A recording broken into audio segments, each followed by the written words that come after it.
Hey friends, welcome to Life Beyond Board Games, where board gamers just like you share stories, challenges, and secrets outside of the general world of board gaming. We're hopefully going to make you feel good, might make you laugh, might make you cringe, cry, or fall asleep. If we do make you fall asleep, though, then we need to get sponsored by like a pillow company, and that's going to take a while. So try not to sleep directly afterwards, or if you do sleep, let us know in the comments, because it's helping structure the monetization of this whole thing. I'm Eric from What's Eric Playing, back after a little bit of time off. I got my Stella only gives us like 1 week of PTO from the podcast, so nice to be back on the grind. Nice to have you back, Eric. I'm Melissa from The Bedroom. Yay, and I'm Stella from Maple University. Now, Candice is away this week, but she'll be back next time, and she sends her love and laugh. And before we start, we have a comment from Majo Espinosa. Very nice to know your stories. Looking forward to the future episodes. P.S. Bless Taryn's ability to explain games. Hey, Thank you, so much, Majo. Majo. Thank you. So, this is going to be episode 4, Shaping Your Board Game Collection. How do you start? How do you call? How many is too many? And then, of course, the classic question of, if you have too many board games, how do I get rid of them? So I'll open up the first question to the group. When you're first getting started, what game did you start with, and sort of how did you grow your collection from there? That's an interesting question, Eric. I mean, we've all been there. We all just started. We all, our humble self, with no idea what the board gaming world is, until we discover board games. And then we play one game. And then the next thing I know, I have 20 and then 50. I mean, if we go all the way back to the beginning, my first board game might have been Monopoly. In high school, I was playing a bit of Monopoly Deal. And then when I got into, I guess, more Euro games, I started buying games like the basic start, like the gateway games like Catan, Carcassonne, the most peaceful game. Carcassonne is not peaceful. Yeah, I was like, if you're playing a peaceful game of Carcassonne, yes. God bless. But yes, I haven't played a peaceful game of Carc in years. You definitely have to play Carcassonne with us. That's an inside joke, by the way. Yes, for the new listeners. Look, I've been playing board games for about 10 plus years or so. I've kept it pretty efficient in my. I have one shelf space dedicated to my board games. Wow. It's not my whole house, but it's just one shelf space. So, yeah, I'm limited by space, yeah. How big is this space? Like 3 meters by 3 meters, or like 10 meters by 10 meters? It's like 3 by 1 or 2 meters. So it's enough to fit in maybe just over 20 games. But I'm also known to carry a lot of board games in the boot of my car, so I'm always prepared with board games. So that's amazing. Just to translate real fast for our American audience, 3 meters is roughly 10 feet. 1 meter is roughly 3 feet, and the boot of a car is going to be your trunk. So this is brought to you by the U.S., who still uses feet for some reason. Thank you. Glad to have you back, Eric. I'm so glad we have the translator on hand. No, thank you. I was like, I'm just here to make sure I just grease that wheel and make sure that everyone gets. We're being inclusive of the United States, even though I can't absolutely inclusive anymore. Yeah. While we at that, it's going to be 30 degrees here in Australia, in Melbourne, Australia today. So it's It's 9/5 times, that's 54 plus 32. That's gonna be I think 86 degrees for our American audience. Are you really having to do math live on the podcast? Jesus. Thanks, Eric. I was on vacation last week. Yes, seriously. If I got paid for this, I would be asking you to up my rates. This is internship, all right? Like, you're all in internship, so you know. This is hazing, is what it is. Internship until we have sponsors. Great sign of board gamers, like have board games ready to go in your booth or in your handbag or backpack or whatever it is you're going. That's amazing. Yeah, I mean, I usually keep a couple button shy.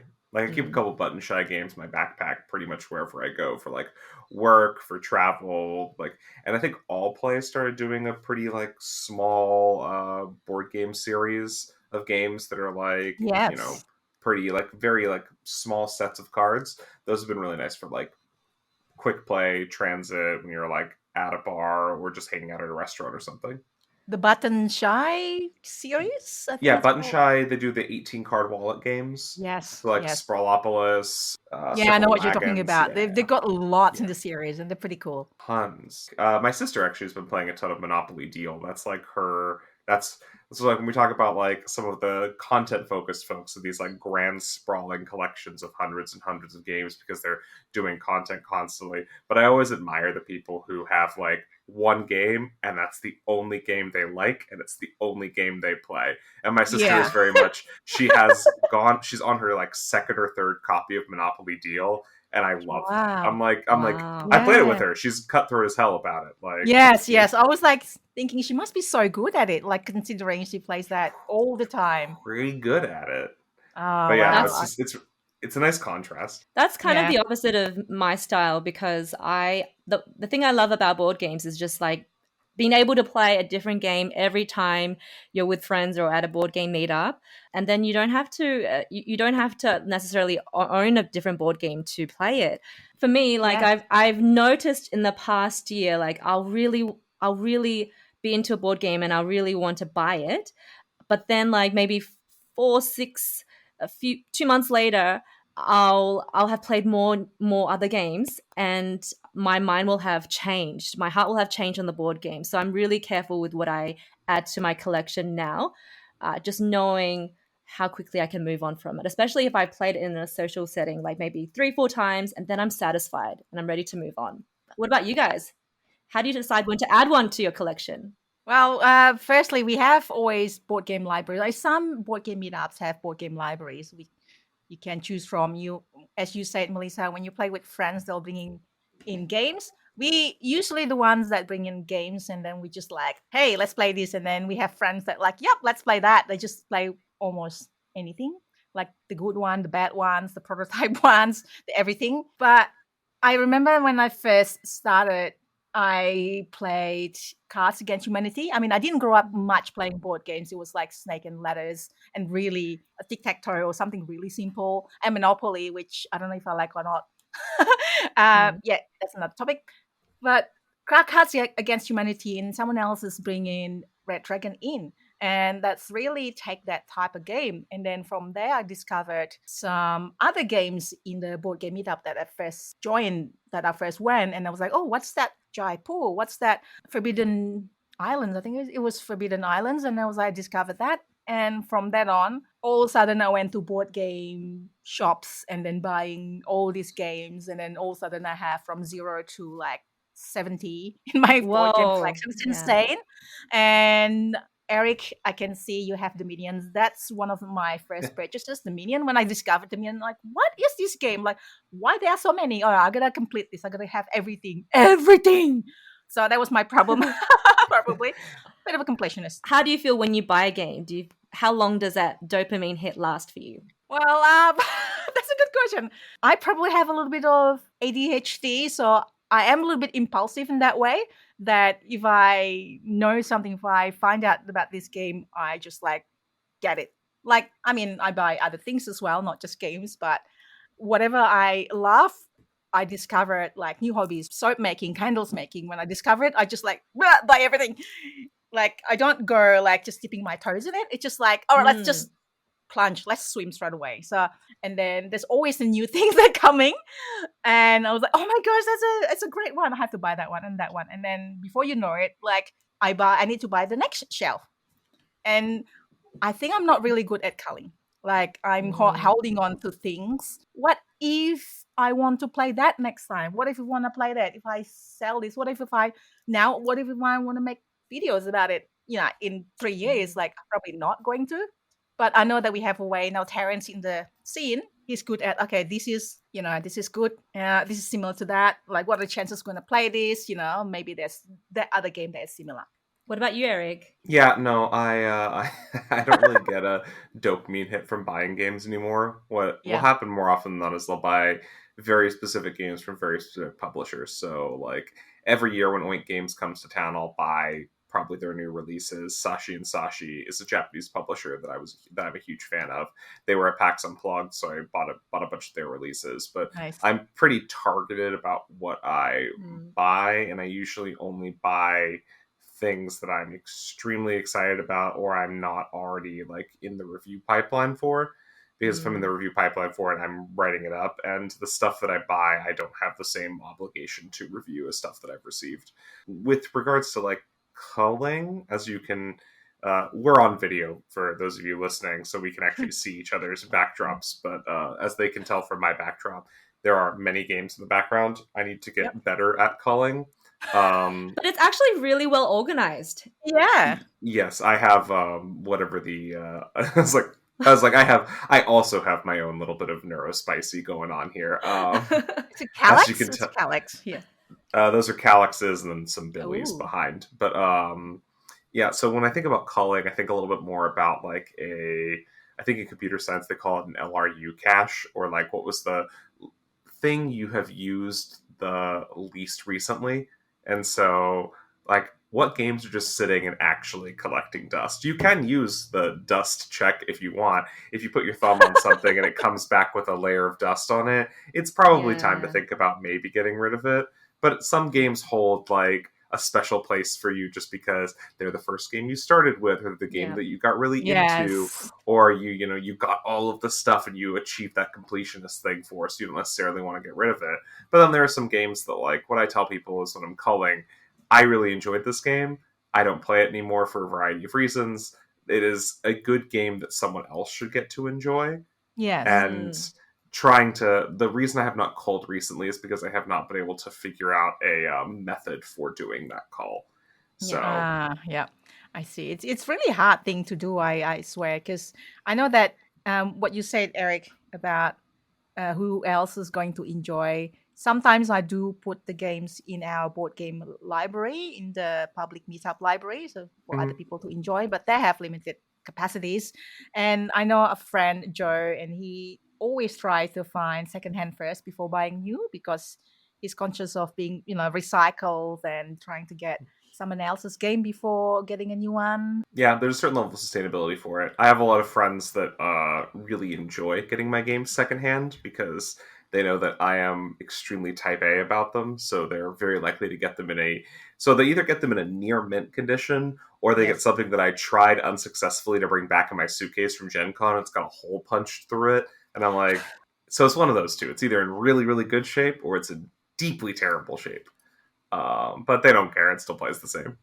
I think when it comes to adding to my collection, the biggest lesson I've learned is back in the day when I was really getting started and I was getting excited and I wanted to add to my collection for the sake of adding a variety of different games. So I bought Wingspan as one of the games because I had already played it. And I really like the engine building of the game Wingspan, where you're collecting birds and putting them into your specific type of habitat and building that engine to get high scoring victory point birds. I really, really like the engine building aspect of it. So then I looked up online. I think I literally just Googled what other games are similar to Wingspan. Yes. And I looked at a lot of forums, and the people were commenting, what came up was Viticulture was a game that was very like similar and like the next level up to Wingspan. So I went and bought Viticulture without having actually played it. It was actually a really, it was quite a long game. Like it took maybe 3-4 hours playing it for the first time because my friends and I were trying to figure it out. And I realized it just didn't really meet my expectations. I can't really pinpoint why, but it just didn't, even though it was like a more complex engine building, it just didn't appeal to me in the same way. That Viticulture ended up being like a one-time play for me. I bought that game brand new, and recently I sold it on Marketplace for half price, knowing that I had zero desire to ever play it again. And also it just requires a lot of commitment, like a whole afternoon, and explaining it takes a while. So my rule to myself is if I've not played a game before, I'm unlikely to buy it. But that's because for me, I also have a lot of social opportunity to play games at meetups or with my friends. They bring board games. So I always have the opportunity to try new games, and rather than having to buy it first. I think that's pretty reasonable. I mean, in a lot of social groups, you'll have people who have like different roles in the like game space. If you're not doing like meetups, you're just going to your friend's place. You have one person who usually like brings games, one person who teaches, one person who maybe provides snacks, one person who provides the location, and different people take on one or more of those roles. But if you have like, you know, a lot of my friends, I was the person who would provide games. Then I was also, after my friend got married and stopped teaching games, Jonathan, I became the person who taught games quite poorly. Yeah, you just see a lot of those roles emerge, and it's nice to be able to try out some games and decide if you like them, because that consumerist obligation where you're like, I'm going to buy something without having tested it out, it makes you feel worse if you don't like it, and then it makes you not want to get rid of something because you have that sunk cost fallacy of, I literally sunk cost into this, I need to get my money's worth. But it takes up space in your brain, it takes up space in your house, and so it's just better to get rid of it. And then you have to think about, if you're going to buy a game that maybe you've played or that you really want to own, how realistically are you going to be able to play it? Are there other people that want to play it with you, whether it's with your friends or socially when you bring it out? How long does it take to teach?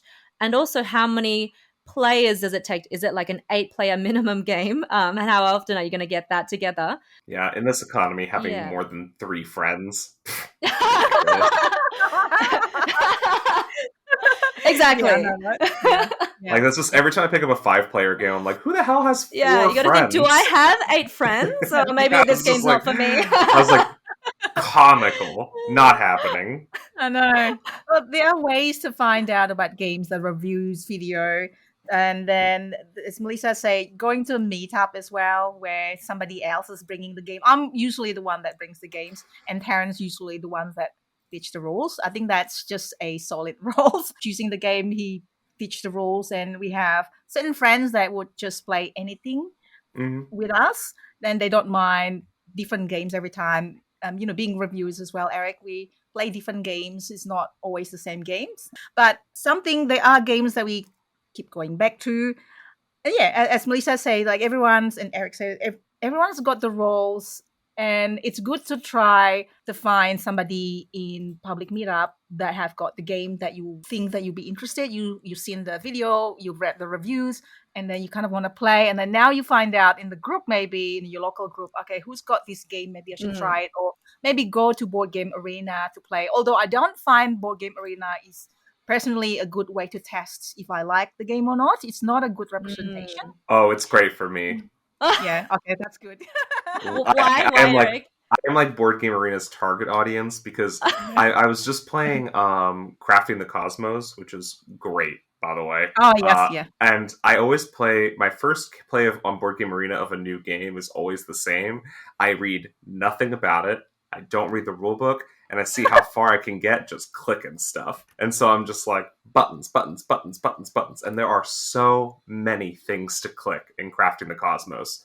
Ironically, though, I will say, after 2 plays of the game, I actually completely understand how to play from no rulebook. I have not opened the rulebook at all, but now I'm like, oh, okay, I get this. I see what I'm doing. And a game that I can learn just intuitively is kind of a game that I really, really want to try. It's also just a pretty game. But, I think that there's tension there, right? Because for me, if I play a game on Board Game Arena frequently enough, do I need to have it in my collection? And the answer is sometimes yes, sometimes no. Because there's some games that I really want to have, like Santorini. But I actually play Santorini far more on Board Game Arena because I play it with a friend of mine who's no longer local. And so that can also be a factor that goes into your decision, right? Like if you have the Wingspan app for Steam, are you playing Wingspan? Do you need a physical copy of the game? I've actually recently been thinking about potentially playing an online version of a game that I recently learned. So I recently learned how to play Dune Imperium, Rise of the X. Is that the one where you take Timothée Chalamet outside and he just immediately sunburns? Not sure. No, I don't think it's the same game. I don't know if we're talking about the same game. We're talking about the same game. But anyway, it's a huge, the game comes in a huge box, in addition to the expansion. So I was like, I love it and I really want to play it again and again, but it's just, my friend already owns the game. So if I want to play it in person, I can just organize something with him and he'll make it happen. But I also thought, because it's quite strategic and there's lots of different ways you can win the game, lots of different ways to get victory points, which is why I love it. It's quite a well-balanced game. I actually want to practice getting better at it, Right. Online. practice strategy to understand it more in depth. So that's the first time I've had this thought about a game. That's why I was thinking, potential. I know it also exists on Steam as a digital game, Yes. and Okay. a lot of reviewers have said it's actually really well made. So I was thinking of actually, downloading it on Steam and playing it in my own time, and then playing it socially once I've gotten better at because the people that own it really, really love it, and they played it like hundreds of times. So not hundreds, that's an exaggeration, but a lot. Yeah. I don't know. For Dune Imperium, there are some people who have definitely played it. Yeah. I understand. Right. I mean, like Terraforming Mars, don't get me wrong. I love Board Game Arena, but not the first introduction to that particular game. So once I played physical game, then I can hone in my, strategy or try different strategy, because it's really quick. Like Terraforming Mars and Ark Nova, I don't know how many times I've played it on Board Game Arena. That's a heavy Euro game that is obviously about terraforming Mars, and then there's a lot of cards, a lot of engine building, a lot of decisions to be made, similar with Ark Nova. I find that is a good way to, I still have the games because I'd like to bring it up, but then now I keep playing in Board Game Arena.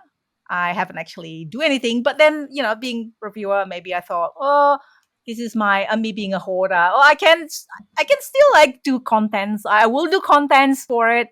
What are some handy tips we can give to our listeners who are just starting out to build their collection of games? Economically, it's a tough economic situation here in Australia at the moment, cost of living and everything. Yeah. What is your best tips is there a website you recommend for buying new games or secondhand games? How do you keep it cost efficient? To translate for our US viewers as well, it's also a tough economic situation in the US right now. So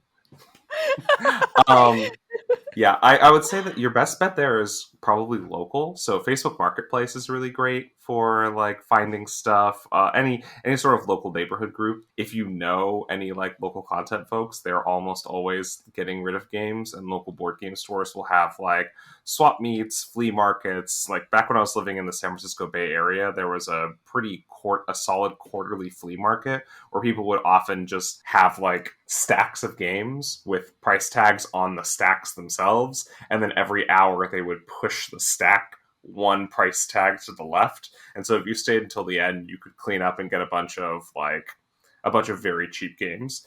The best advice I will give is you do not necessarily need to own the newest game ever always, because this isn't like video games where like the graphics get better every cycle. There are some games that even now, and I'm sure we can think of some, that we have been playing since the 90s, since the early 2000s, since the 2010s. They're still just as good, and adding those to your collection will help you define your preferences. And once you've defined and refined your preferences, then you can start finding if you want to chase a new game that really, really speaks to you. Some games get re-released anyways. I was just playing Belrati, which is a re-release of a game from a while ago, last night. It was perfectly fun. Yeah, there are definitely a lot of ways to save money. What do you think, Stella?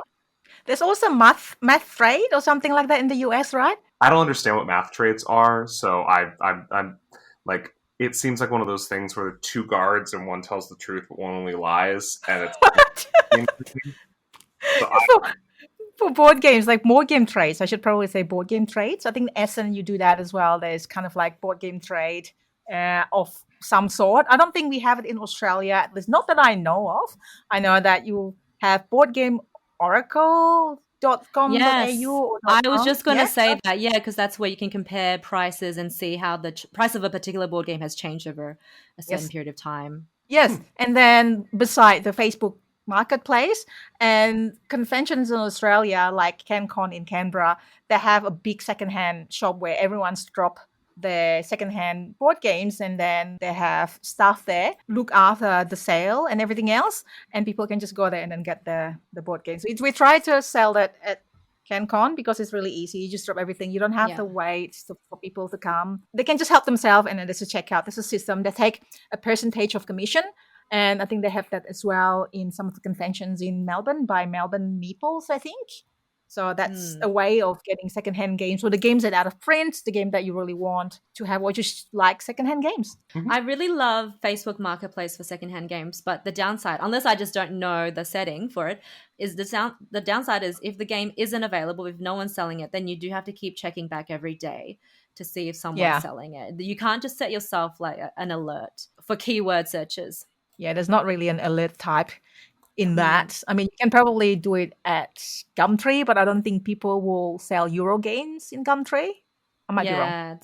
Gumtree is a second-hand place. Yeah, in Australia. I mean, online place, I should say. You can do similar stuff with like eBay or. That's but right. I think a lot of that is again looking local and looking like for meetup groups or flea markets or something. There are a lot of perfectly useful ways because a lot of people are, there are games for plenty of people that the presence of X game means that they no longer feel that they need Y game in their collection, right? Yeah. And so they'll offload that game because it's replaced by a different game, and that means that you can very often get that game that has been replaced for them by a different game for, pretty inexpensively. So everyone, thanks for listening. We would love to know, how do you actually get your collection? How do you decide which game to play, which game to buy, which game to leave your collections? We hope we made a good companion for your driving or house chores or work or routines, maybe watering the garden, feeding the fish.